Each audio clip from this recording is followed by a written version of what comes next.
What is up, everyone? So my name is Dominic, I'm Kelly's husband.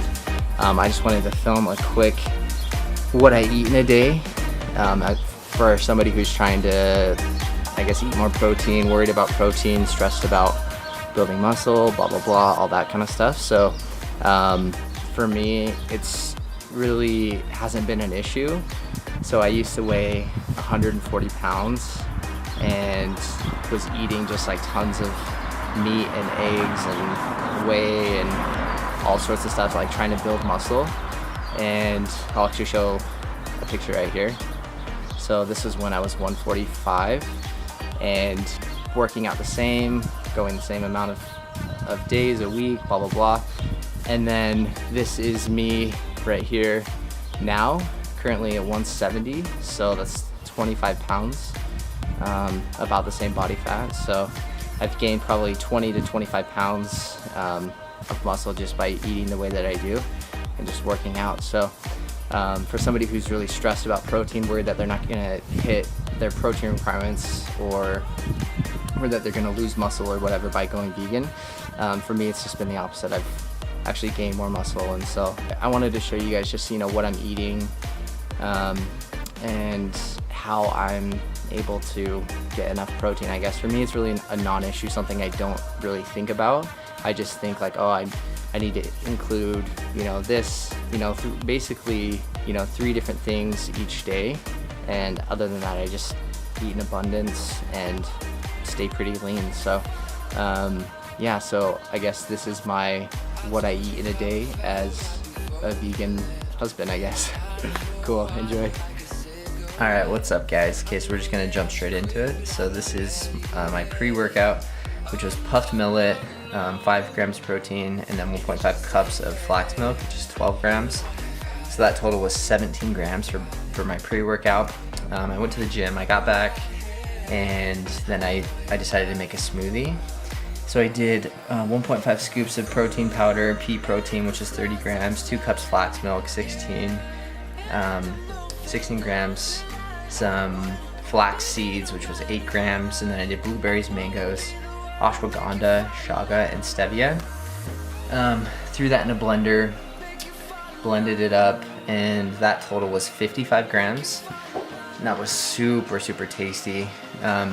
These are just super good after your workouts. They're really refreshing. I'll also sometimes add some oats or something to it, but I just didn't today. I'm kind of doing a little mini cut, so I'm just kind of cutting my carbs a little bit. But yeah, so that was breakfast. Super good. Okay, so then for lunch, I am doing a Buddha bowl with a bunch of vegetables. So I had a half a can of chickpeas, some peas, some kidney beans, and then I did asparagus, mushrooms, onions, and the spinach right there. So I'm doing oil-free right now, so no oil, just throw all those into a pan. And the mushrooms are gonna get really moist, same with the onions, so you don't have to really worry about it sticking. Get those going, add some garlic to it, and then add a little bit of salt to it as well. And then put the lid back on, let it cook for a couple more minutes. And then you're gonna fire in the chickpeas. And so that, like I said, that was a half a can, and then peas were a cup and a half, and then a full can of kidney beans. And then I did 4 big handfuls, so like 4 cups of spinach. And it seems like a lot when you throw it in, but once you start to cook it, it all just kind of shrivels up. So a lot of that volume will go down, see, like this. But I think the key is you don't want it to get too soggy. So kind of like right before it's about to kind of get wilted, I guess, is probably perfect. So then I threw that in a bowl, and then Kelly had some flax crackers, so I added that to my bowl. And then that total for my lunch was actually 71 grams of protein. And then for dinner, we were doing a pad thai, and I decided to do some tofu. If you don't like tofu, or you try not to do soy or whatever, you can do some lentils or quinoa or something like that. But so this is the air fryer, which we use all the time. I'm actually gonna link it below. This thing we literally use every day. It's amazing. So no oil. It fries anything that you put in it without using any oil. So it's super awesome. So you put it in, and I'll put the recipe, like how long I cooked everything, in the description. But yeah, this was amazing. So that was a full block of tofu, and then you let it. So what I do is I put it in, I let it go for a minute. I think probably 5 minutes. It kind of starts to get a little golden brown. Then I add some seasoning to it, and then I'll shake it up. So I think for this I did salt, paprika, and then onion powder. And yeah, I mean this was just super good. So this will be a pad thai that Kelly and I were making, and she made her own sauce.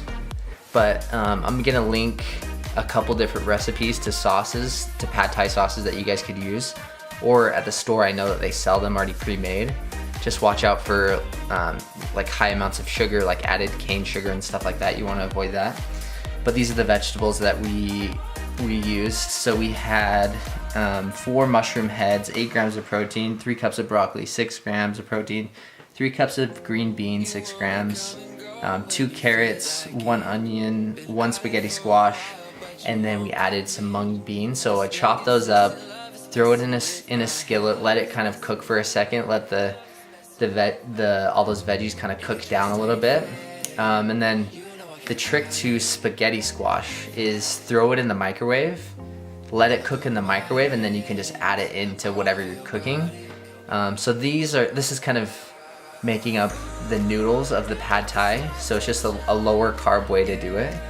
And then this is the sauce that Kelly made, which was super good. I'll add the recipe that she used, but I'll also add a couple more, like I said. So yeah, so you cook everything down, then you add the sauce, let it kind of sit for a little bit, let it simmer, and then I did some mung bean sprouts, which are also high in protein. So that amount was 10 grams of protein from the mung bean sprouts.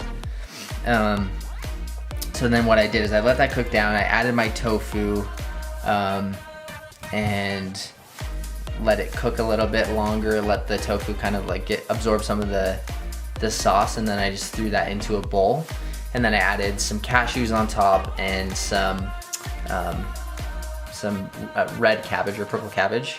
And then I also squeezed some lime on top. So that was it for dinner, and that was 75 grams of protein. And then for my vitamins that I do a B12. So just based on all the research that I've done, B12 is going to be important.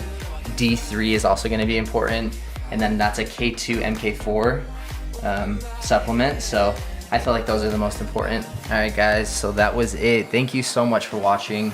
Yeah, so I just wanted to make this video to show how easy it is for me to go about my day eating all these foods and just get so much protein. Almost, for me, it was too much, so my daily total was at 218 grams, which is excessive if I'm going for the 1 gram of protein per pound of body weight. So that, for me, my daily total should be 170, and here I am at 218 on the day. So way excessive.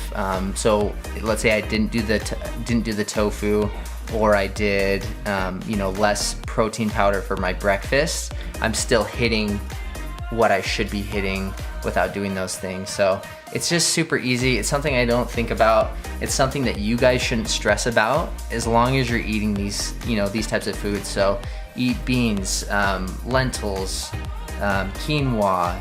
Just include that stuff into at least 2 of your meals each day, and boom, there, like that's your total right there for the day. So for most people, like I said, this video is going to be for somebody who's trying to build muscle, and for most people, if you're just trying to maintain your muscle or whatever, you're going to need a lot less. So thank you guys so much for watching. Hit me up on social media if you guys have any questions. Yeah, all right, take care, guys.